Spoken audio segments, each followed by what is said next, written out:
Good afternoon, dear students. Today we will start with the first chapter, that is electric charges and fields. During our childhood days, we have done some simple experiment like I'll show you. We have done such experiment where we used to rub a plastic comb with a silk cloth and bring it towards the tiny bits of paper. And we used to see that bits of paper getting attracted towards the comb. We all have done it and it was very interesting. I can give you one more such simple day-to-day observation. When we sit on a plastic chair, right? We have plastic chairs at home or at the functions or at the college gatherings, anywhere you can take. When we sit on a plastic chair for a longer time and get up, we see our body hair getting attracted towards the chair. We all have seen it, right? We come across this, but we never thought the reason behind this. But during the ancient days, people observed these things, these situations, and concluded something and came up with some ideas.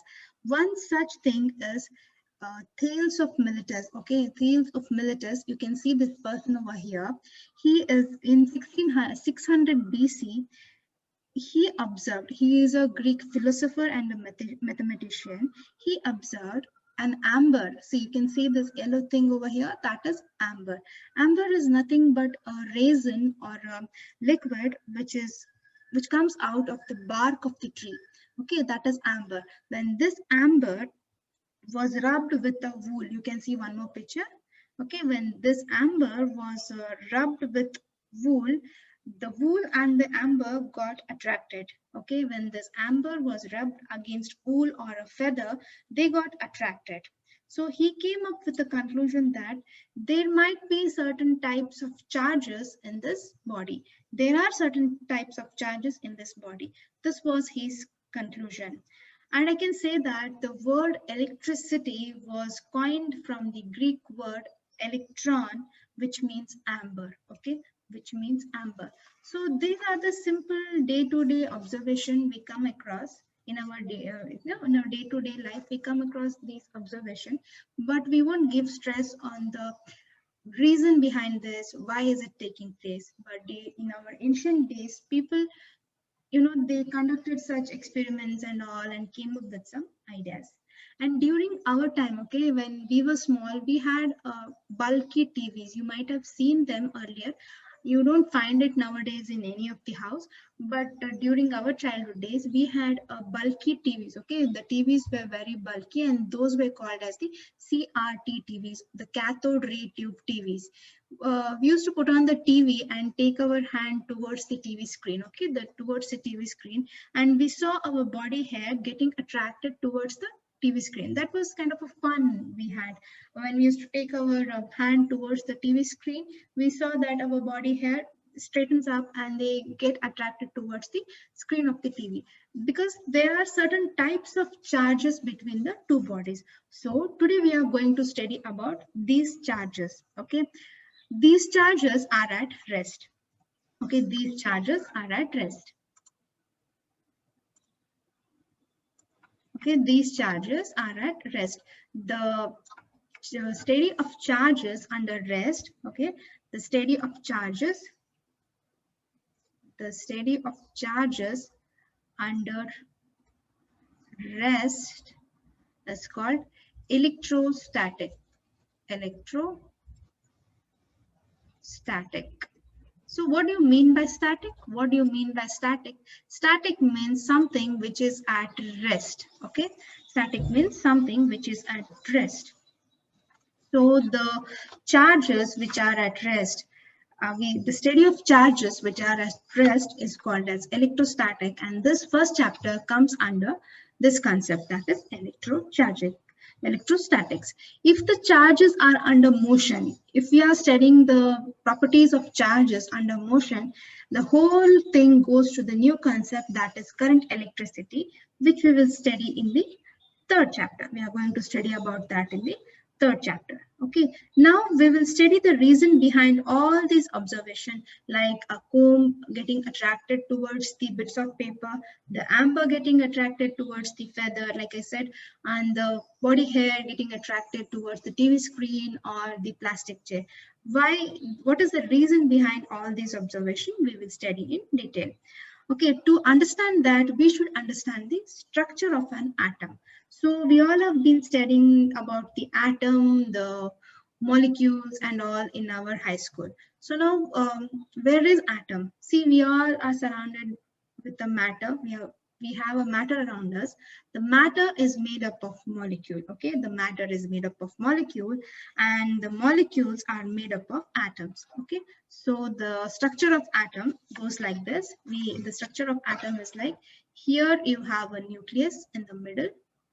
Here you have a nucleus, and the nucleus is surrounded by electrons. Okay, the nucleus is surrounded by the electrons. Please pardon my drawing. Okay, I'm drawing with the digital pen and it is a little difficult to draw on the screen. Okay, so here are electrons revolving around the nucleus. Okay, these are called electrons, and electrons are negatively charged, and nucleus we consider as positively charged. Okay, so what is the structure of an atom? The atom consists of a nucleus at the center and the electrons revolving around the nucleus in a definite orbit. These electrons choose their own orbit to revolve around, and these electrons are negatively charged. Let us name these electrons as 1, 2, and 3. Okay, let us name these electrons as 1, 2, and 3. And this nucleus, this nucleus is made up of two members. They are made up of two members, that is proton and neutron. Nucleus is made up of two things, that is protons and neutrons. What are protons? Protons are electrically positive charge. Okay, protons are positive charge, electrically positive, and neutrons are electrically neutral. Okay, what are protons? Protons are positively charged particles and neutrons are neutral. So this is the structure of an atom. Now coming to the electrons. See, these electrons revolve around the nucleus. So this we consider as nucleus 1, electron 1, and this as electron 2, and this as electron 3. Suppose if you want to remove electron 1 from this orbit, if you want to take this out from this place, you need to provide a huge amount of energy to this electron. Do you know the reason behind this? Why do you want to provide a huge amount of energy to electron 1? Because this electron 1 is very, very close to nucleus. It is very tightly bonded to the nucleus. The bond between the nucleus and electron 1 is very strong, and you need to supply a huge amount of energy for this electron to remove it from its place. Okay, but whereas if you consider electron 3, in this we have just taken 3 electrons. Generally there will be huge amount of electrons and protons and neutrons, but just for our understanding purpose we will take 3 electrons. Okay, if you consider the third electron, which is the outermost electron, okay, and if you want to remove this electron from its orbit, you need to provide a little amount of energy, a very little amount of energy you should provide to the outermost electron. Why is it so? Why do you have to provide a very less amount of energy? Because this electron is far from the nucleus, and the bond between the nucleus and the electron is very loose. They are loosely bound. Okay, they are loosely bound. So you can give very less amount of energy and tell this electron to come out of the orbit. It easily comes out of the orbit if you give a light amount of energy. So now you can ask me, the simple question arises, why these are named as positive and negative? Why not with the other names? Why the nucleus is considered positive and why the electrons are considered negative? Why can't we consider electron as positive and nucleus as negative? There is no such rule that you should consider them, but it is purely conventional. Okay, it is a basic property, okay, basic physical property which is conventional. See, if you consider humans, some humans are very sensitive, some are very emotional, they get hurt very easily, and some have short tempered, they get angry very easily. So you can't change, it's their nature. Similarly, the nature of nucleus, that is the nature of proton, is positive and the nature of electron is negative. So it's their natural, it's their property, a natural property. Okay, so we can say that is by convention. Now I can say that, see, now I can say this atom as a whole is neutral. Okay, this atom as a whole is neutral. Why we call this atom as a whole as neutral? Because the total number of nucleus present in the atom, the total number of protons in the nucleus and the total number of electrons are equal. See, this electrons and protons are equal. They neutralize each other, hence we can say the atom as a whole is neutral. Now, there comes a question. See, there comes a question when we see this observation, like a comb getting attracted towards the bits of paper and the amber getting attracted towards the feather, and the hair, the body hair getting attracted towards the plastic chair or the TV screen. By seeing these experiments, we get a question in our mind.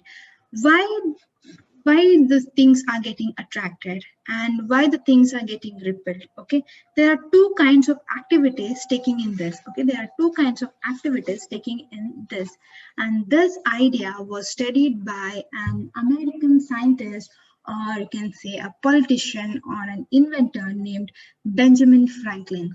Benjamin Franklin thought about these things, like if there are two activities going on, like attraction and repulsion, there might be certain type of charge in it.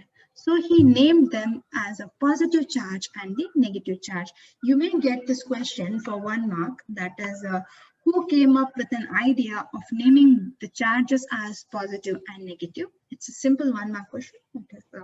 The answer is Benjamin Franklin. So he came up with the idea that if there is an attraction and the repulsion activity happening in a body, then these charge must be either positive or negative. So now here comes one more question. How do you say that this body is positive and this body is negative? It is also by the conventional method, purely conventional. We believe it and we follow it universally that electron is negative and protons are positive. So there is a kind of activity called attraction and repulsion. So this is all about the properties of proton and the properties of electron and proton. Now let us come to the charge. Of the electron. So what might be the charge of the electron? Magnitude wise, what might be the charge of the electron? The charge of the electron is 1.602 into 10 raised to minus 19 coulomb. So what is C? C here is the SI unit of electron and it is called as coulomb. We'll study about the coulomb in the next class because the next concept itself is about the coulomb and all. So we'll go in detail about the coulomb in the next class. But now let us concentrate on the properties of charges and the properties of protons and electrons. So what is the charge of an electron? The charge of an electron is 1.602 into 10 raised to minus 19. This is magnitude wise and the SI unit is coulomb. See, since the electron is negative, we consider it as negative, and whereas for protons, we consider it as 1.602 into 10 raised to minus 19 coulomb. the charge of each electron is minus 1.602 into 10 raised to minus 19 coulomb, and the charge of each proton is 1.602 into 10 raised to minus 19 coulomb. This is a very important value for your numerical problems in examination. They don't give you the value of electron and proton, but you need to remember the value of electron and proton. Okay, this is all about the charge of electron. So it is very simple. The charge of electron is 1.602 to 10 raised to minus 19 coulomb, and the charge of a proton is 1.602 into 10 raised to minus 19 coulomb. As I said, okay, the atom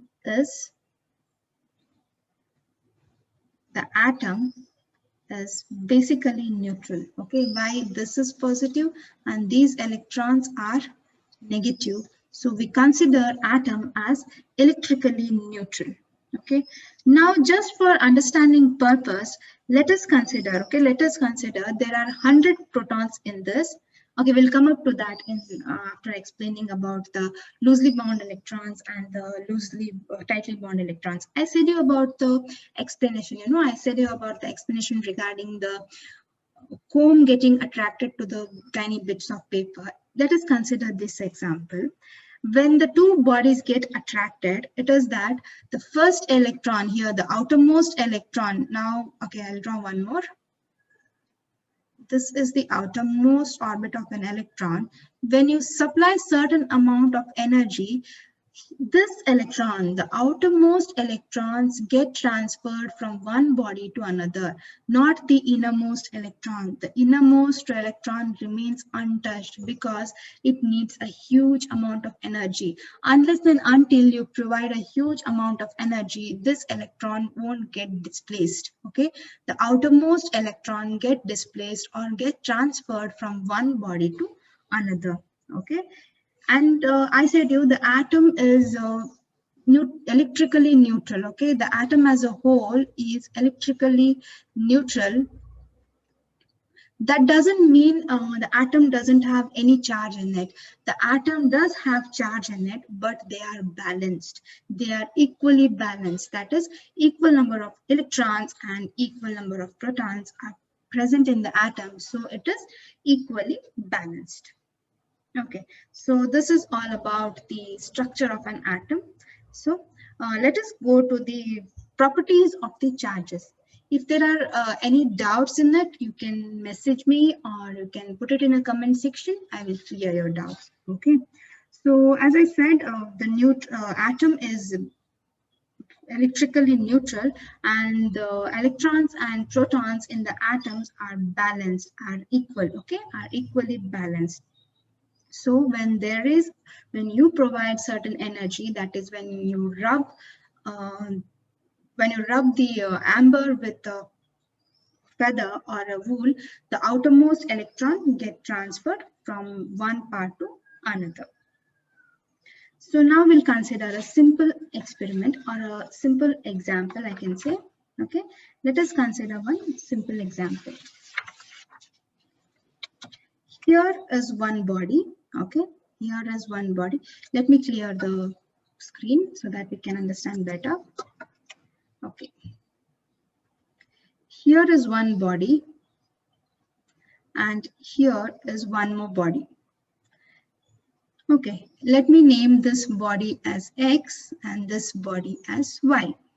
Okay, this, see, the atom here, which has nucleus and electrons, has plenty of protons in it, not just 100,000 or 5,000 or 10,000. The nucleus contains plenty, huge amount of protons, and the equal number of electrons revolve around the nucleus.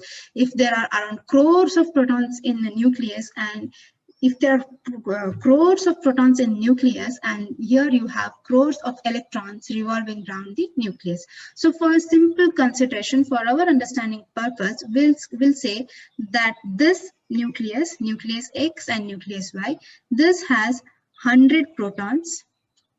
Okay, This has 100 protons. Usually there won't be so less amount of protons. There will be a huge amount of protons, but let us consider 100 protons and 100 protons over here, 100 electrons, 100 electrons and 100 electrons here. Okay, so is it clear? We have two bodies, that is X and Y. Okay, this has 100 protons and 100 electrons. Here also in Y body, we have 100 protons and 100 electrons. Now let us consider, okay, now let us consider the electron to move from X to Y, X to Y. Now there arises a question, there comes a question, why the electron is moving from X to Y?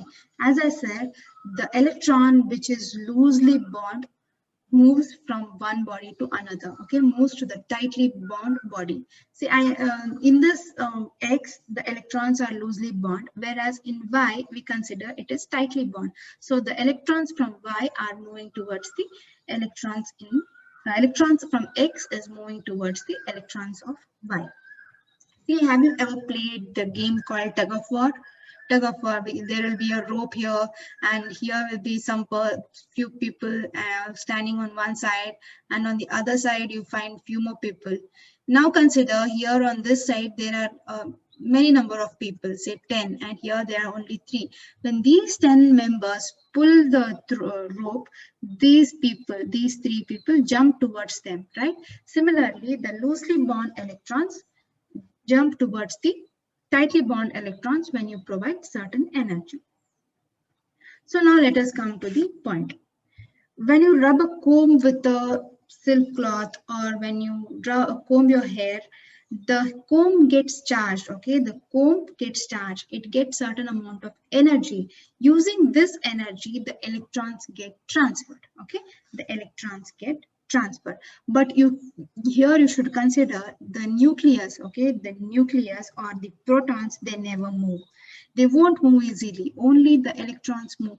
The protons doesn't move so easily from the nucleus, okay? They never move so easily from the nucleus. They need a huge amount of energy. So when you rub a comb to a silk cloth, only the outermost electron jump from one body to another.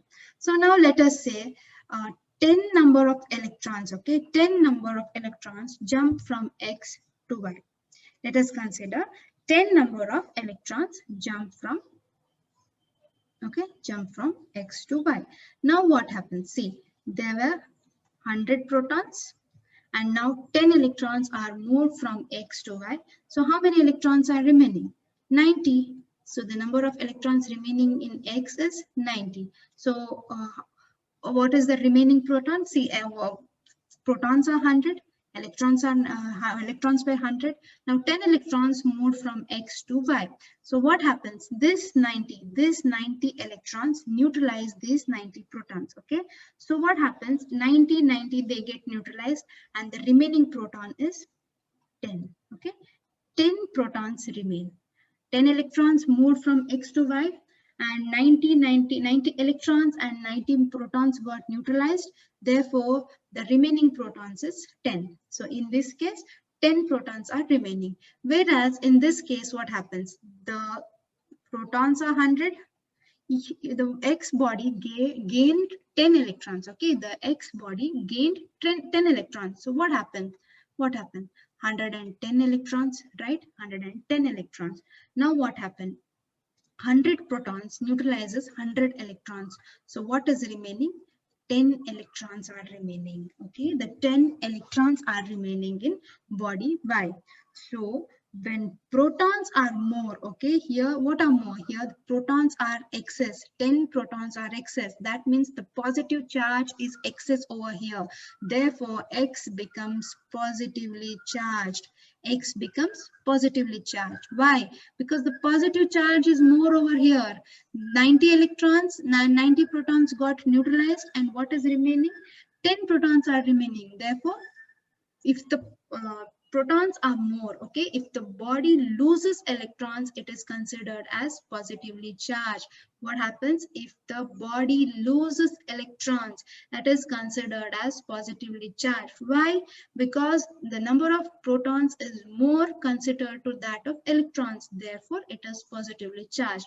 Whereas in this body, the number of electrons is more. See, the number of electrons is more.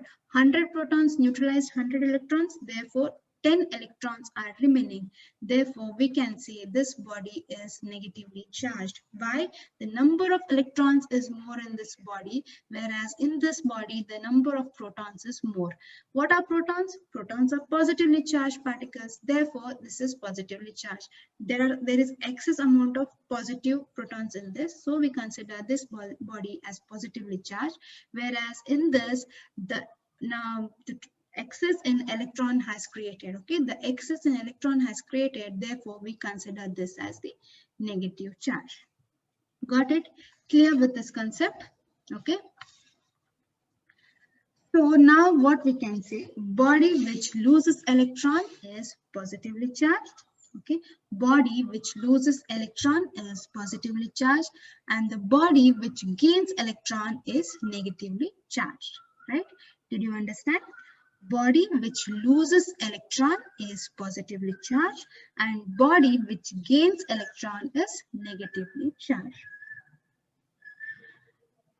When we see the observation of a comb and paper beds, the comb gets charged. Why? Because it loses electrons to the paper. Okay, comb gets charged because it loses electron to the paper, whereas the comb get positively charged and the paper get negatively charged. So this was all about the charged particles, how they transfer, what is the energy gained and what is the energy lost. So now we'll come to the point called properties of charges. So now we'll come to the concept of properties of charges. Properties of charges.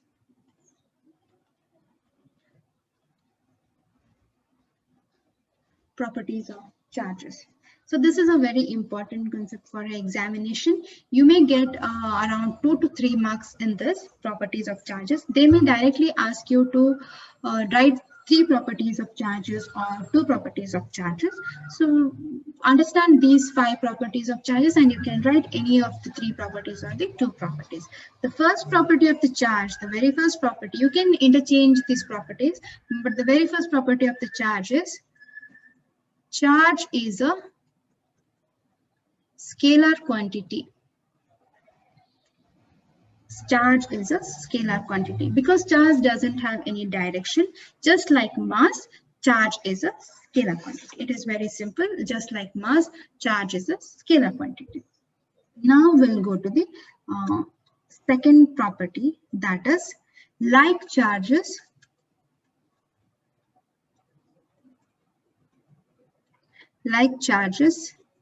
repel each other and unlike charges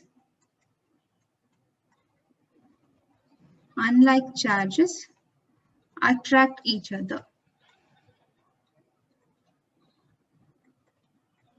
Okay, so like charges repel each other and unlike charges attract each other. So what are like charges? Positive and positive, negative and negative. These charges repel. These charges repel, whereas positive and negative, these charges attract. Okay, similarly, these kind of things we have seen in our theory of magnet, where like poles repel each other and unlike poles attract each other, where north and north pole repel, south and south pole repel, whereas north and south pole attract each other. It's very simple. Like charges repel each other and unlike charges attract each other. Now we'll go to the third property. Okay, third property. I'll explain the third property and then I'll come to the third property. So as we said, the charge of electron is 1.602 into 10 raised to minus 19 coulomb. Okay, charge of electron is 1.602 into 10 raised to minus 19 coulomb magnitude wise. Okay, magnitude wise it is 1.602 into 10 raised to minus 19 coulomb. So now I want to ask you, when there is a transfer of electron happening, okay, when there is a transfer of electron happening, I ask you, what is the charge of energy transferred from one body to energy? What is the charge that got transferred from one body to another body? See, for example, this was body X and this was body Y. Okay, here 10 electrons got transferred from body X to body Y. This was positive and this was negative. So what is the amount of charge transferred from this to this? For this, we consider Q. Q is a symbol used to represent a charge. Either it may be a small q, it may be a small q or a capital Q. Q is a symbol used to represent a charge. Okay, from now on, whenever I write Q, capital Q or small q, it is okay, we take it as a charge. So to calculate the amount of charge transferred from one body to another, we have a formula that is Q is equal to, okay, Q is equal to N into E. Q is equal to N into E, where N is plus or minus 1. Just a second, it starts with 1. Plus or minus 1, plus or minus 2, plus or minus 3, and so on. And E is nothing but the charge of electron. E is nothing but charge of electron, that is 1.602 into 10 raised to minus 19 coulomb. So what is this plus 1, plus 2, plus 3? What is the number of electron? What is plus 1? What is plus 2? Why only integer? Why we take only integer? Okay, why only integer? Because electrons are made up of the, it is not made up of any other elementary particles. Electrons is not made up of any other elementary particle. Electron is an electron itself. There is no other particle which is bound together to make an electron or any such thing. Electron is an electron, whereas proton is made up of another elementary particle called quartz. Okay, we will study about this in the concept called nuclei, the concept of nucleus and all. We'll study about that, but here we are studying only about the charge, so we'll consider only the electron. Electron is an electron. It is not made up of any other material or any other particle. So we have to consider electron as a whole, that is 1 or 2 or 3. See, if I tell you to count the number of students present in the class, if I ask you to count the number of students present in the class, you don't go and count, okay, half student, 1 student, 1.5 student, okay, 3/4 student. You don't count it. You count a human as a whole, right? 1 person, 2 person, 3 person. Similarly, the electron is also considered as whole, that is 1, 2, and 3. We don't consider it as a half electron or 1/3 electron or 1/4 electron. We don't consider electron in this manner. Electron is a whole thing, that is 1, 2, and 3. So we consider electron in the integers. Okay, it is considered in integers. So the third property here is, and this thing is called quantization. Okay, this thing is called quantization. So what is quantization? The charge of a body, is an integral multiple of the magnitude of the charge. See, the charge of a body is an integral multiple. Integral is nothing but integers. Integral multiple of the magnitude of the electron. N into E, right? Q is equal to N into E. What is it? Charge of a body is an integral multiple of magnitude of the charge of the electron. So this is called quantization. So we can say the third property is charge is quantized. Don't worry, I'll give you the detailed notes. I'll send you the PDF of the detailed notes where you can go in details. Just understand the explanation. All these properties, all this formula and all, I'll give you in the notes. So don't need to note down anything. I'll give you the PDF file. Just understand. Charge is quantized. If they ask you the properties of charge, write a simple property, that is charge is quantized. If they ask you what is quantization, then define quantization as charge of a body is an integral multiple of magnitude of a charge of an electron. And you can even write this formula, that is Q is equal to Ne, and write the quantities, that is N is equal to plus or minus 1, plus or minus 2, plus or minus 3, and so on. Okay, so now what is the third property? The third property is charge is quantized. Okay, let me erase this part. Charge is quantized. Now let us go to the fourth property. Okay, let me erase it. Just a second. So if you have any doubts or anything regarding the properties of charges, you can message me, or you can mail, you can comment on this video. Okay, so let us come to the third property. Let us come to the fourth property. Okay, one more thing before coming to the fourth property, there might be a question in your mind.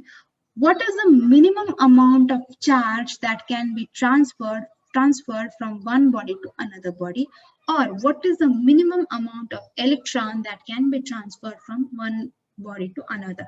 The minimum number of electron that can be transferred from one body to another body is just one electron. The minimum electron which can be transferred from one body to another body is just one. See, when you go to a shop, you don't ask the person to give half a pencil, half a pen, right? You ask a whole pen, right? Give me one pen, or give me one pencil, or give me 10 pens, 15 pens, etc. But you don't ask them to give half pen, half pencil. Similarly, the number of electrons getting transferred from one body to another body is 1. The minimum number is 1, and similarly the minimum amount of the electron that is transferred from one body to another body is 1.602 into 10 raised to minus 19 coulomb. That is charge of one electron. Simple. If one electron is getting transferred, the minimum amount of electron getting transferred from one body to another is 1, then obviously the charge is simple, 1.602 into 10 raised to minus 19 coulomb. So keep this in your mind, okay? Now we'll come to the fourth property, that is charge is conserved. Charge is conserved. Please pardon my handwriting. I cannot write properly or neatly with this digital pen or anything you can say. It is very difficult to write on a screen. Okay, so charge is conserved. This is the fourth property. So what do you mean by conservation? When we hear the word conserved, we come across our old and the famous line, that is, energy can neither be created nor be destroyed, but it is transferred from one body to another. This was the conservation. This was the definition of conservation of energy. We all have been studying this in our school days, right?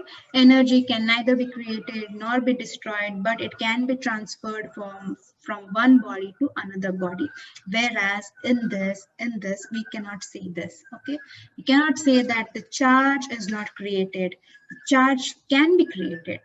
Charge can be created. How it is created, this we'll study in the chapter called modern physics. In the upcoming chapter called modern physics, how the charge is created and all, we'll study in that. But now we'll focus only on the properties of the charge. Okay, the fourth property is charge is conserved. So let me explain you with the example which we took earlier. This body is X and this body is Y. Okay, so here 10 electrons are getting transferred. So how do you calculate the amount of energy, amount of charge transferred from X to Y? How do you calculate? We had the formula. We had a formula, right? Q is equal to N into E. Okay, so how many electrons are getting transferred from here? How many electrons? That is 10 electrons. So what is the charge of electron? 1.602 into 10 raised to minus 19 coulomb. So now what will be the answer? See, this 10 goes over here. Okay, this 10 goes over here. So what will be the answer? 1.602 into 10 raised to minus 18 coulomb. The charge that is transferred from this to this when 10 electrons move from body X to body Y is this. So we can say that the energy is conserved. Okay, the energy is conserved. What do you mean by that?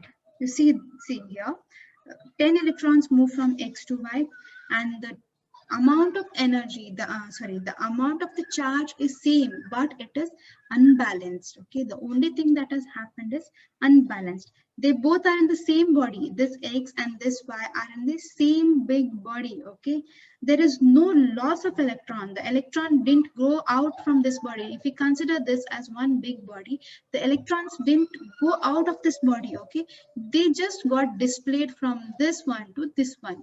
They created an imbalance. Okay, there is an imbalance, but there is no loss to this body.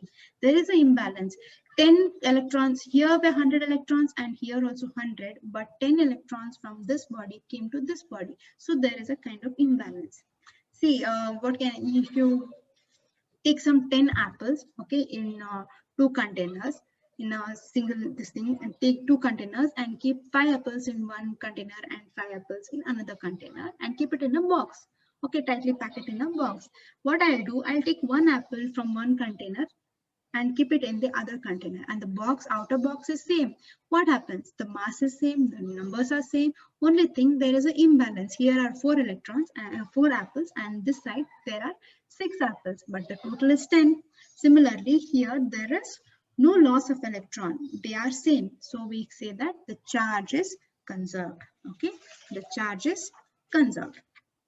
Now we'll come to the last property, that is this 5th property. We can say charge is additive in nature. Charge is additive. Charge is additive. So what is it? What do you mean by charge is additive? Suppose if there is a body, okay, and it has a charge 1, let us consider Q1, and charge 2 Q2, charge 3 Q3, and charge 4 Q4. Okay, Q4. But then what will be the total, if this system, what will be the total charge of the system? What will be the total charge of this system? For that, what we do, Q is equal to Q1 plus Q2 plus Q3 plus Q4. So by adding all these charges, we will get the total charge of the system. Well, you can consider this as minus and even this as minus. No doubt you can consider it as minus. So what will be the total charge of the system? That is Q1 minus Q2 plus Q3 minus Q4. So what we can say? The charge is additive. So these are simple 5 properties of the charges, and you may get this for 2 to 3 marks. Okay, please understand the concept and remember the properties of charges. So what is the first property of the charge? Charge is a scalar quantity. Like charges repel each other and unlike charges attract each other. Charge is quantized, charge is conserved, and charge is additive. Okay, so this was all about the properties of charges and the structure of atom. So in the next class, we will study about the conductors and insulators and the further detailed study about the electric charges and fields. So shall we wind up the class? Thank you.